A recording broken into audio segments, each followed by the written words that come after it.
आज आपण सिंहगड स्पेशल अगदी छान असते खेकडा भाजी कशी बनवायची म्हणजे कांदा भाजी कशी बनवायचं ते बघणार आहोत.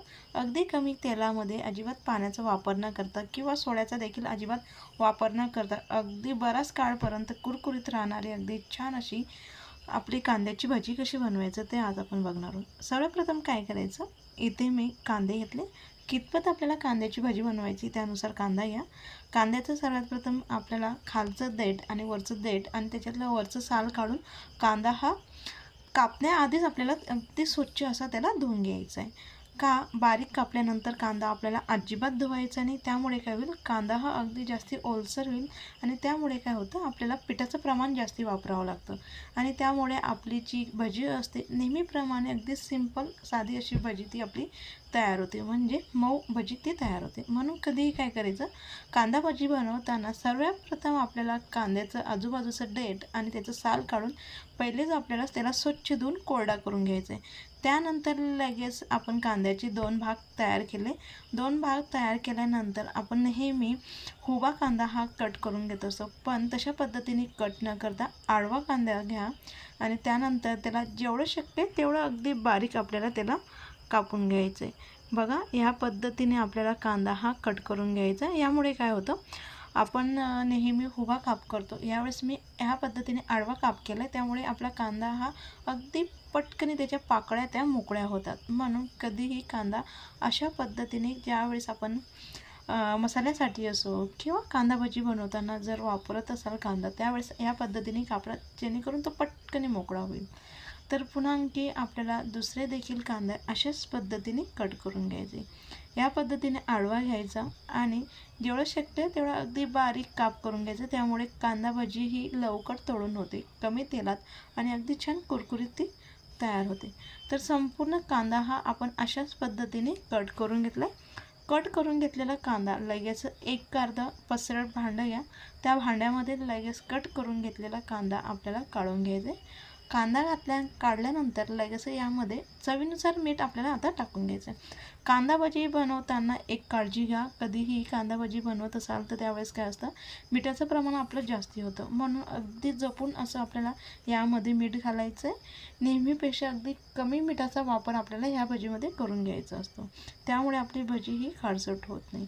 तर कांद्याला मीठ आपल्याला अशा पद्धतीने व्यवस्थित त्याला चोळून घ्यायचं आहे. तर कांद्याला आपण जसं मीठ हे चोळत जाऊ ना, तसं कांदा हा पाणी सोडायला सुरुवात होते आणि त्यामुळे काय होतं, भजीमध्ये आपल्याला पाण्याची अजिबात जास्ती गरज, म्हणजे एक अर्धा चमच्यावरच आपल्याला पाणी हे घालावं लागतं. म्हणून काय करायचं, कांदा भाजी बनवताना आधी 5 मिनटं आपल्याला ह्या पद्धतीने कांद्याला मीठ चोळून 5 मिनटं ठेवून द्यायचे. जे काही पाणी सुटेल कांद्याचं, त्याच पाण्यामध्ये आपल्याला काय करणार आहोत, आपण भजीचं पीठ मळून घेणार आहोत. म्हणून भजी बनवण्याच्या आधी मी 5 मिनटं कांद्याला छान मीठ हे चोळून घेतलं आहे. त्यानंतर लगेच याच्यामध्ये आपल्याला लाल तिखट, अगदी चिमूटभर हळद, लाल तिखट आपल्या आवडीनुसार, म्हणजे भजी कितपत तिखट हवी त्यानुसार. त्यानंतर लगेचच यामध्ये आपल्याला अर्धा चमच्यावर ओवा छान हातावरती क्रश चोळून यामध्ये टाकून घ्यायचे आहे. त्यामध्ये तुम्ही जिरे पावडर देखील घालून घेऊ शकता, भाजलेलं जिरे पावडर आवडीनुसार. लगेच काय करायचं, अगदी थोडं थोडं आपलं बेसन पीठ हे यामध्ये ह्या पद्धतीने चमच्याने परत आपल्याला छान आता व्यवस्थित मिक्स करायचं आहे. एकाच वेळेस आपल्याला जे बेसन पीठ असतं ते आपल्याला टाकायचं नाही, त्यामुळे काय होतं, आपलं पीठ हे व्यवस्थित लागत नाही आणि त्याचे गोळे गोळे तयार होतात आणि त्यामुळे आपली भजी ही व्यवस्थित म्हणजे मऊ ती तयार होते. म्हणून जसं आपल्याला गरज भासेल तसं अगदी थोडं थोडं चमच्याने पीठ घालत आता आपल्याला हे भजींचं पीठ मळून घ्यायचं आहे. अगदी कमी असं आपल्याला हे पीठ लागतं. कमीत कमी इथे मी आपले मध्यम आकाराचे 5 ते 6 कांदे होते, तर तेवढंच आपल्याला यामध्ये पीठ हे वापरलं आहे. मध्यम आकाराचा चमचा आहे आपला पोहे खाण्याचा, एका कांद्यासाठी 1.5 चमचा पीठ अगदी पुरेसं आहे. त्यामध्ये अगदी थोडं थोडं मी पीठ घालत ह्या पद्धतीने कांद्यामध्ये हे पीठ व्यवस्थित मिक्स करून घेतले. अशा पद्धतीने आपलं पीठ हे मिक्स करून झाल्यानंतर आपल्याला हे मिश्रण अगदी कोरडं वाटते, म्हणून काय करायचं, अगदी 1 ते 1.5 चमचेवर यामध्ये पाणी आपल्याला शिंपडून घ्यायचं आहे किंवा हातावरती घ्या आणि ते पाणी व्यवस्थित यामध्ये मिक्स करून घ्यायचं आहे.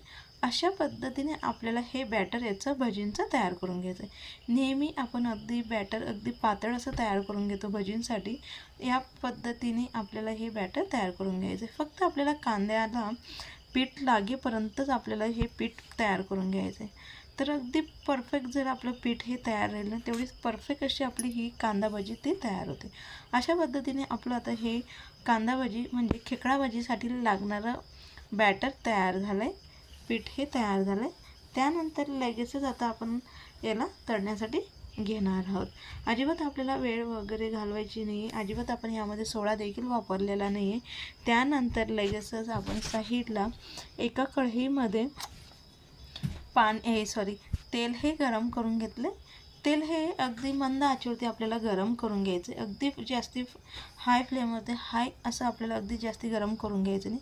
त्यामुळे काय होतं, भजी आपण टाकल्यानंतर कांदे यामध्ये घातल्यानंतर लगेचच कांदे आपले करपतात आणि आतपर्यंत ते छान तळले जात नाही आणि त्यामुळे आपली भजी लवकर मऊ पडते आणि भजी चवीला देखील ती व्यवस्थित लागत नाही।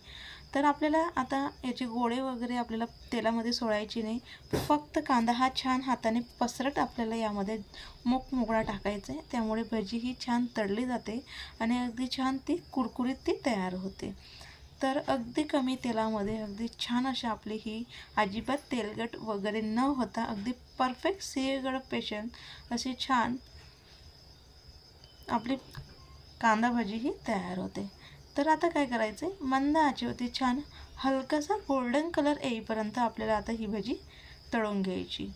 भजी तळताना कधीही गॅसची फ्लेम अगदी कमी ठेवा, त्यामुळे भजी आतपर्यंत छान तळली जाते आणि त्यामुळे आपली भजी बराच काळपर्यंत मऊ न पडता अगदी परफेक्ट ती कुरकुरीत ती राहते। तर अशा पद्धतीचा छान गोल्डन कलर आल्यानंतर लगेच आपल्याला ही भजी काढून घ्यायची। जर जास्ती काळपट केली तर त्यामुळे कांद्यांचा वास येतो आणि चवीला देखील ती जळकी अशी ती लागते। तर लगेच काय करायचं, एक टिश्यू पेपर घ्या आणि टिश्यू पेपरवरती किंवा आपल्या प्लेटमध्ये तिला काढून घ्यायची। तर अशाच पद्धतीने आता आपण उरलेल्या पिठाची भजी ही तयार करून घेणार आहोत। तर कढईमध्ये तुम्ही बघू शकाल अगदी कमी तेल आहे आणि कमी तेलामध्ये अगदी परफेक्ट अशी आपली भजी ही तयार होते। तर अगदी थोड्या म्हणजे ज्या काही छोट्या टिप्स आहेत त्या नक्की तुम्ही फॉलो करा। 2 ते 3 पीठ टाकताना अगदी कमी घाला आणि कांद्यामध्ये व्यवस्थित मिक्स करा, म्हणजे अगदी जी आपली भजी असते ती अगदी छान ती तयार होते, कुरकुरीत तयार होते। इथे अजिबात सोडा वगैरे वापरण्याची गरज नाही किंवा अजिबात आपली तेलकट वगैरे भजी ही तयार झाली नाही। हिला आपण सॉस शेजवान चटणीसोबत खाऊन घेऊ शकतो। तर तुम्ही बघा अगदी छान परफेक्ट आपली भजी तयार झाली। रेसिपी आवडली असेल तर नक्की व्हिडिओला लाईक करा, शेअर करा, कमेंट्स करा, चॅनलला सबस्क्राईब करायला विसरू नका, जेणेकरून नवनवीन व्हिडिओ अपलोड केले तर नोटिफिकेशन